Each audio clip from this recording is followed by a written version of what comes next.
آج کی ویڈیو میں میں ایلیمنٹس آف پرسنالٹی یعنی کہ انسان کی شخصیت کا عام لوگوں سے بہترین ہونے کے لیے کون کون سے عناصر کا ہونا لازمی ہے اس کی وضاحت کروں گا۔ تو وہ 10 ایسی چیزیں ہیں کہ جو انسان کی شخصیت کو عام لوگوں سے منفرد بناتی ہیں۔ تو پہلے نمبر پر آتی ہے انٹیلیجنس یعنی ذہانت۔ ذہانت سے مراد انسان کی چالاکی یعنی انسان میں بہترین ذہنی صلاحیت کا ہونا جو اسے نئے قسم کے حالات کا مقابلہ کرنے اور مسائل کا حل ڈھونڈنے جیسی صلاحیت پیدا کرتا ہے۔ انٹیلیجنس کے بعد دوسرا نمبر اسکلفل کا ہے یعنی ہنرمند۔ انسان کے ہنرمند ہونے کی تعریف کچھ یوں کی گئی ہے کہ انسان کا کسی بھی خاص شعبے میں مہارت کا رکھنا اس کی ہنرمندی کہلاتا ہے۔ تو انسان کی شخصیت کا عام لوگوں سے بہتر ہونا 2 قسم کی ہنرمندی کا ہونا اس میں لازم ہے۔ ایک کو سوشل سکل یعنی معاشرتی ہنرمندی اور دوسرے کو فیلڈ سکل کہا جاتا ہے یعنی کہ شعبے میں ہنرمندی۔ تو سوشل سکلز کے کون کون سے ایلیمنٹس ہیں؟ تو سوشل سکل میں سب سے پہلے انسان کا بااثر انداز میں گفتگو کرنا یعنی کہ انسان کے انداز بیان میں تاثیر ہو۔ دوسرے نمبر پر لوگوں کو غور سے سننا۔ تیسرے نمبر پر نئے لوگوں سے ملنے کا ہنر۔ چوتھے نمبر پر عزت دینا۔ 5ویں نمبر پر نرمی۔ 6 نمبر پر لوگوں کے ساتھ معاملات میں مہارت۔ 7ویں نمبر پر ہمدردی۔ اور فیلڈ سکل میں یعنی شعبے کی ہنرمندی میں انفارمیشن ہولڈنگ یعنی کہ انسان کے پاس معلومات کا ذخیرہ ہو اور دوسرے نمبر پر ان معلومات پر عملی اقدامات میں بھی ماہر ہو اور تیسرے نمبر پر مستقل طور پر اپنے معیار کو برقرار رکھے یعنی کہ اگر کوئی بزنس کر رہا ہے تو اس کے پاس بزنس کے بارے میں کمپلیٹ نالج ہو، کوئی اسٹڈی کر رہا ہے تو وہ اپنے فیلڈ میں ماہر ہو، سوشل ورکر ہو تو اسے کمپلیٹ پتہ ہو اپنی فیلڈ کے بارے میں، اسی طرح پولیٹیشین ہو تو اسے بھی پتہ ہونا چاہیے۔ تو یہ آتی ہے فیلڈ سکل میں۔ تیسرے نمبر پہ آتا ہے مسٹیریس یعنی پر اسرار ہونا۔ پر اسرار ہونے کی تعریف کچھ یوں کی گئی ہے کہ انسان کی زندگی کے مختلف پہلوؤں کا عام لوگوں سے پوشیدہ ہونا یعنی کہ انسان ایسا ہو کہ اسے ہر کوئی پرکھ نہ سکتا ہو، وہ اپنے جذبات پر قابو رکھنے والا ہو یعنی ایموشنلی انٹیلیجنٹ ہو۔ تو اس ٹاپک کی وضاحت میں انشاءاللہ آگے اپنی ایک ویڈیو میں کروں گا کہ انسان کس طرح اپنے جذبات پر قابو رکھ سکتا ہے۔ اس کے علاوہ اپنے چہرے کے تاثرات کو چھپانے کا ماہر ہو یعنی غصہ آئے تو لوگوں پہ ظاہر ہونے نہ دے یا مزاج کے خلاف کوئی بات ہو تو اس کو لوگوں پہ ظاہر ہونے نہ دے۔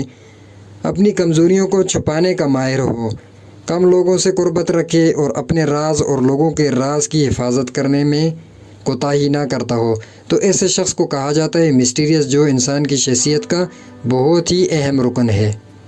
چوتھے نمبر پہ آتا ہے بولڈنس۔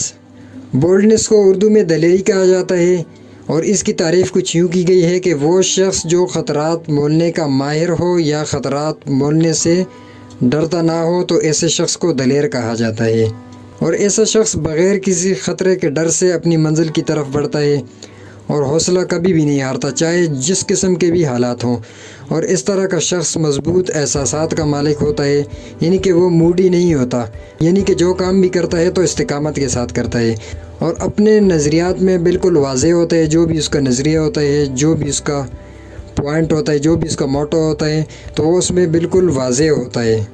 5ویں نمبر پہ آتا ہے انڈیپینڈنس یعنی کہ جو لوگوں پر انحصار نہ کرتا ہو۔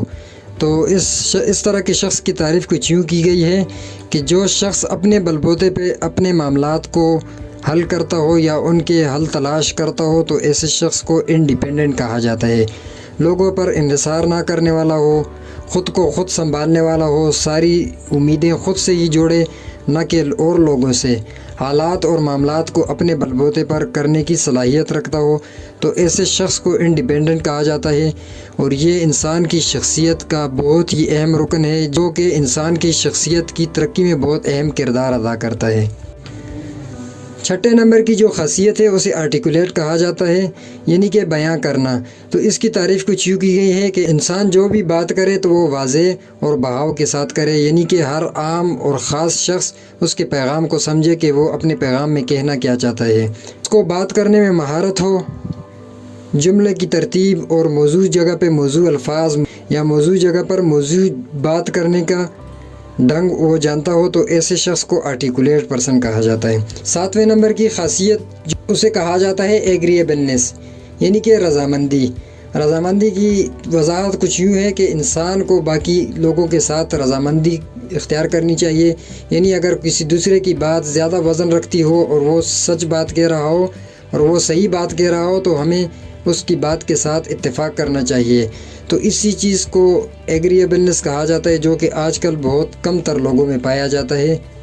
8ویں نمبر پہ آتا ہے لیڈنگ کوالٹیز، یعنی کہ انسان میں لیڈرشپ کی کوالٹیز کا ہونا۔ اس کا مطلب یہ ہے کہ انسان اگر لوگوں کے ساتھ کام کر رہا ہو تو وہ ان کے ساتھ مل جل کے کام کر رہا ہو اور وہ ان میں فیصلے کرنے کی مہارت رکھتا ہو، وہ ہر قسم کے لوگوں کو اپنے ساتھ چلانے کی صلاحیت رکھتا ہو، تو اسے لیڈنگ شپ کوالٹیز کہا جاتا ہے۔ تو 9ویں نمبر پہ آتا ہے سویلائزڈ، یعنی تہذیب یافتہ ہونا۔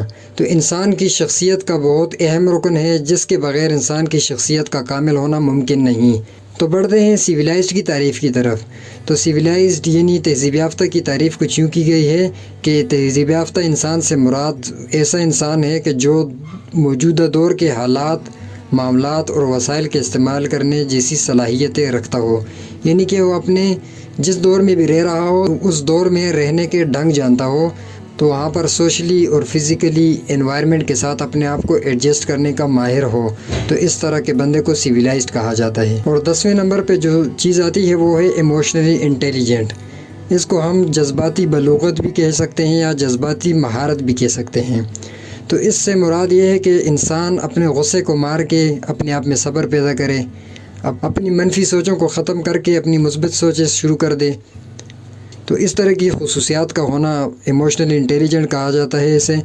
تو اس کی وضاحت میں انشاءاللہ آگے ویڈیو میں کروں گا، کیونکہ یہ اس شارٹ سی ویڈیو میں کور نہیں ہو سکتا۔ تو یہ 10 ایسے ایلیمنٹ ہیں کہ جو انسان کی شخصیت میں ہوں گے تو وہ انسان کی شخصیت کو عام لوگوں سے بہتر بناتی ہے۔